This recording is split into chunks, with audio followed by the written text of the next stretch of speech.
evening. Wow, we have a sold-out event tonight, so if you're, yeah, absolutely. So if you're in some of these places, if you want to move in a little bit to the center, because we do expect other people to come in and sit down, we would greatly appreciate that. My name is Michael Taylor. I am Chief Curator and Deputy Director for Art and Education here at VMFA, and it gives me immense pleasure to welcome you to tonight's lecture. In this joint talk, the curators of the exhibition Terracotta Army, Legacy of the First Emperor of China, who are Li Jin and Hu Mei-sung, will provide an overview of the themes and highlights of this remarkable show that is breaking attendance records and thrilling visitors to VMFA. First is Li Jin. She is the E. Rhodes and Leona B. Carpenter Curator of East Asian Art at the Virginia Museum of Fine Arts. Prior to joining VMFA in August 2007, she served as the Kettering Curator of Asian Art at the Dayton Art Institute, and before that as a Mellon Fellow at the Indianapolis Museum of Art. In addition to overseeing the major reinstallation of the Asian Wing in Dayton, Li Jin curated 2 critically acclaimed exhibitions with accompanying catalogs there: Eternal China, Art from the First Dynasties, which was on view in 1998, and The Glory of the Silk Road, Art from Ancient China in 2003. She received her BA in English and Management in Beijing and her MA degree in the History of Art from the University of Minnesota. Since completing another major reinstallation, this time at VMFA, of the East Asian Galleries, Li Jin has focused on strengthening the museum's Chinese, Japanese, and Korean art holdings through superb acquisitions and gifts. She also organized the major exhibition here entitled Forbidden City: Imperial Treasures from the Palace Museum, Beijing, which opened in 2014. And I will say, as Chief Curator, Li Jin is an absolute treasure to work with. She is so dedicated, so hardworking. She's laughing, but it's all true. So we're honored to have her. She's a great scholar.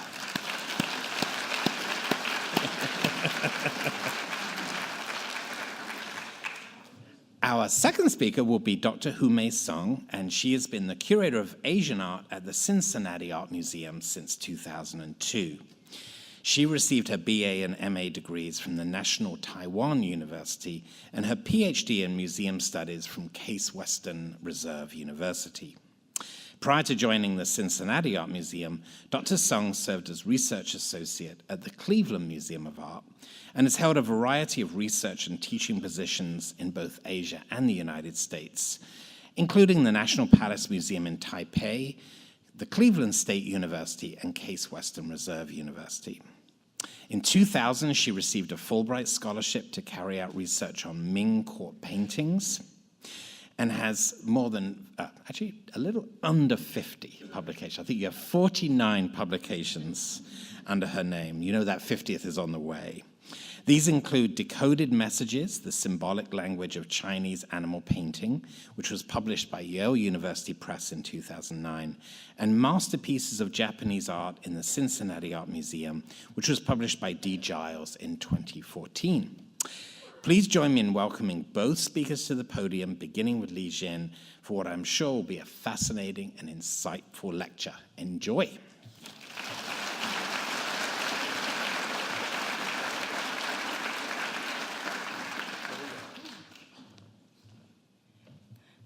Good evening. Thank you so much for coming to this evening's event.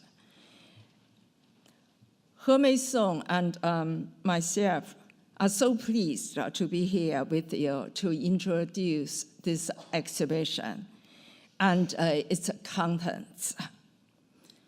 The plan to bring Terracotta Army to Richmond began during the expansion of VMFA in 2009.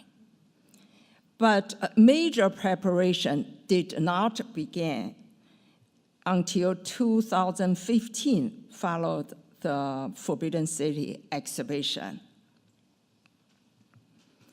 In the spring of 2015, He and I traveled to Xi'an together with our museum's directors, where we visited numerous museums and formulated our collaborative plan. After 2.5 years, the exhibition has finally opened in Richmond. Terracotta Army Legacy of the First Emperor of China features more than 130 objects drawn from 14 lenders across Shanxi province. Shanxi is the birthplace and home of Qin, where 34 rulers resided for more than 500 years. This exhibition is about the history of Qin, its first emperor, and his legacy. Yingzheng, later known as the first emperor, became the king of the Qin state in 246 BC, when the central authority of the preceding Zhou dynasty dissolved, leading to civil war between provincial states. Yingzheng managed to conquer the Qin's 6 rival states, ending 200 years of turmoil and beginning the Qin dynasty in 221 BC. Xianyang was established as Qin's capital in 350 BC. After 6 generations ruling for 150 years, the city reached its peak during the Qin dynasty. Palace number 1, as you see here, is one of 300 palaces constructed along the road from Xianyang to the first emperor's mausoleum. Today, only the platform of this palace remains.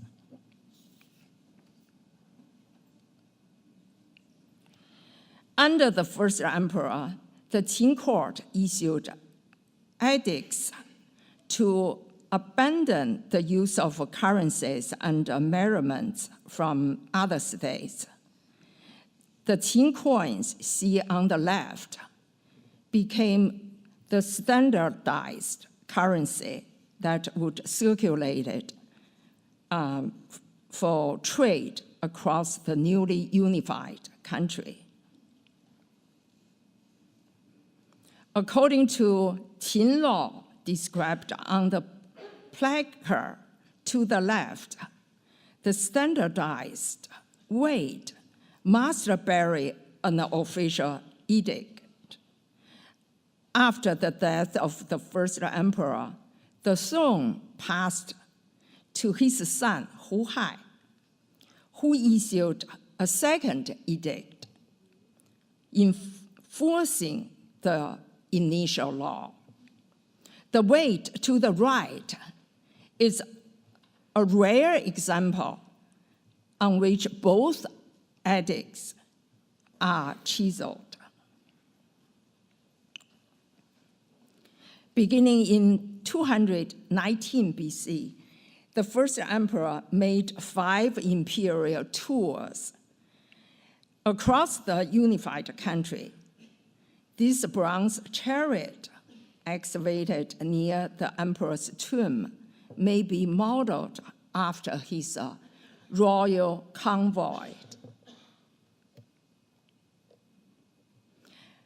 On his first tour, the emperor ascended Mount Yi in Shandong province, where he ordered the carving of stone stelae to document his accomplishment. Here, the calligraphy inscribed in rounded form and even strokes present Qin script, the official writing language of the Qin dynasty.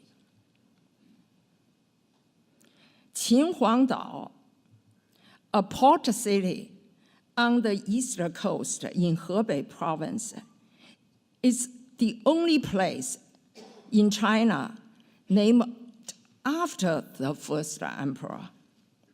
The emperor traveled 4 times to this place to worship the sea and send out court officials and Taoist masters in search of immortal medicines in the mythical Penglai Island. To defend against the invasion of Xiongnu, a powerful nomadic group to the north, the first emperor ordered in 215 BC to connect existing walls built formerly by the Qin, Zhao, and Yan state, as you see on this map.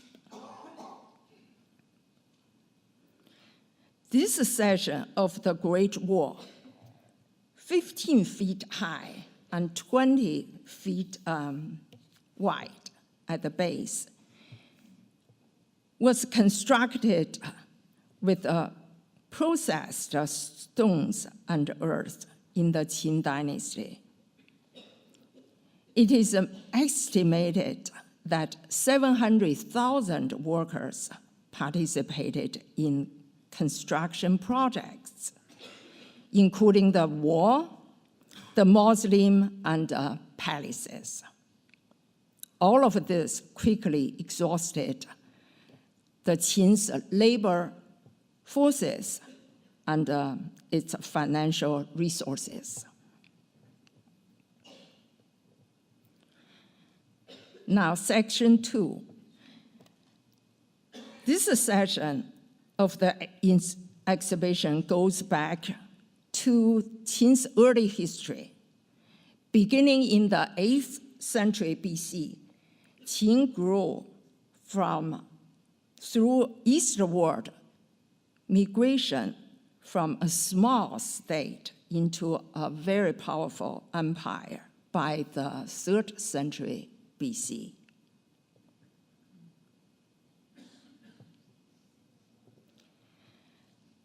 Horse riding played an essential role in Qin's history. The Qin people started with the breeding horses for the Zhou court and learned herding and hunting from their nomadic neighbors. This figure represents a nomad and is the earliest sculpture of the cavalryman found in China. The exhibition features more than 30 bridle and chariot components excavated from different tombs along the Qin's path of migration, and cities and capitals include Longxian, Baoji, and the first emperor's mausoleum. Bronze bell was one of the ritual musical instruments in ancient China. This example is one of 8 unearthed from a royal tomb near Baoji. The inscription chiseled on its surface indicate this bell was cast in the 7th century BC. A set of bells varying in size would have been hung on a stand, as you see here, and played with a wooden mallet.